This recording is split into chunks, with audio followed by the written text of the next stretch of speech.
was craving a beef bean burrito, but I don't have tortillas, so I'm gonna get creative. And I created this beef bean hot pocket with puff pastry, and it turned out actually better than a burrito. So I'm starting with a quarter of a big onion. If you have a small onion, half of an onion is perfectly fine.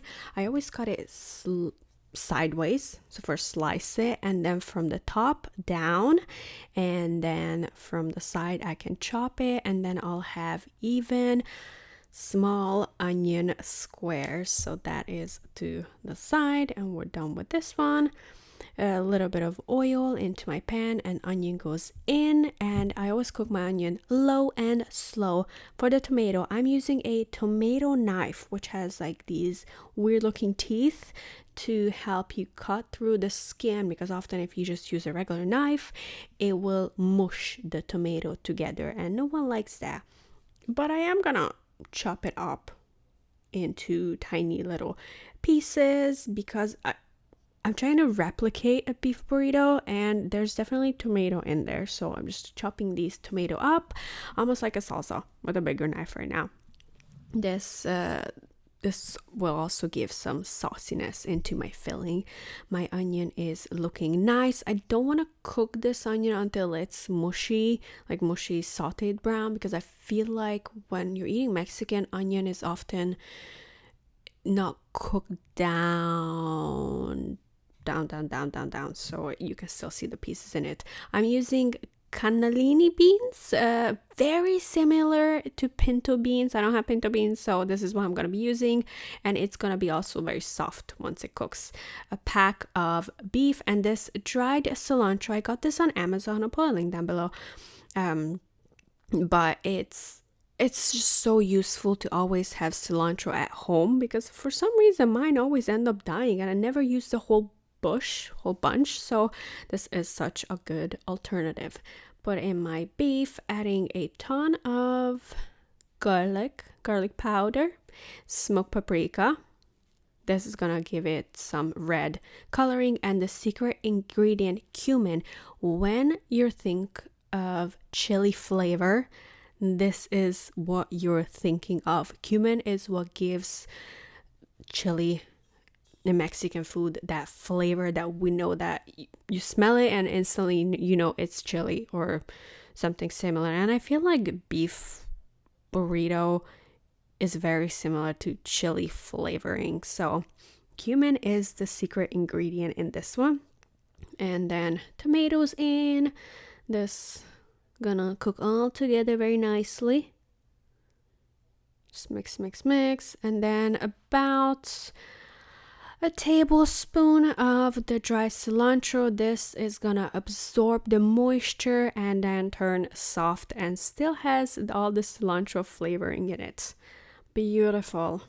I am cooking this on about medium heat, so not too high, because I want it to release some of the water, the liquid in it, without burning.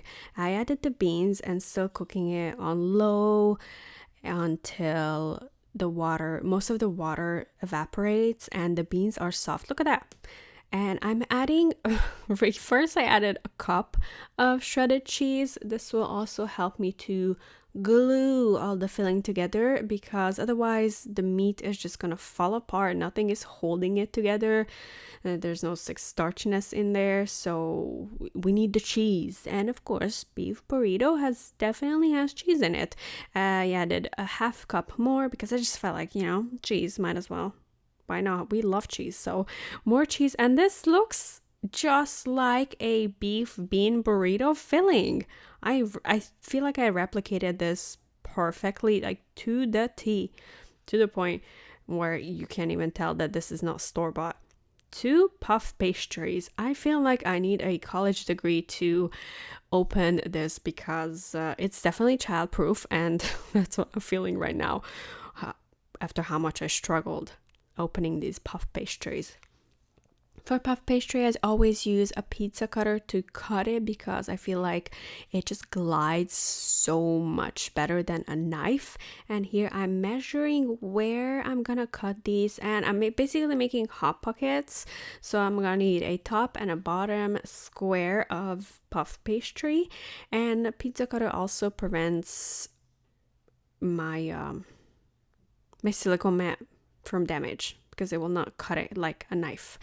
So there, we are done placing these first, and leave some space because puff pastry will grow, so it needs a little space. And these are gonna be my bottom ones. On the top one, I'm doing the same thing, just cutting them, sliding and gliding. And now for my filling, it was actually a bit too much for the amount of puff pastry I have, so I definitely had some leftovers, which you know, you can do something else with it, or you can eat it just like that, or with some potato. It was still delicious. I just ate it with a spoon.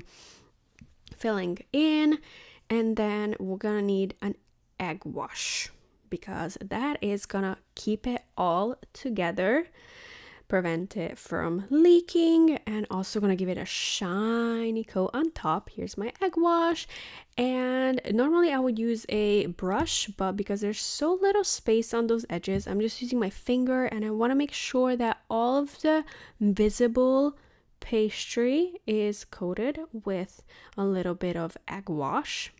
This will help the two layers stick together, and because I cooked the meat to the point where there was no liquid in it, it will not leak. Okay, if my top part of the puff pastry is too small, I can stretch it out a little bit, and then when I put it on top, just press it down on the sides, and then with a fork, secure the edges.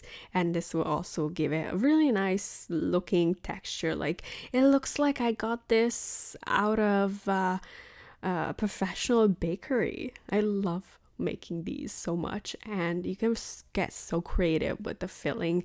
Cut a little bit on the top. You can do like one slice of cut, or you can do multiple one. It does not have to be deep.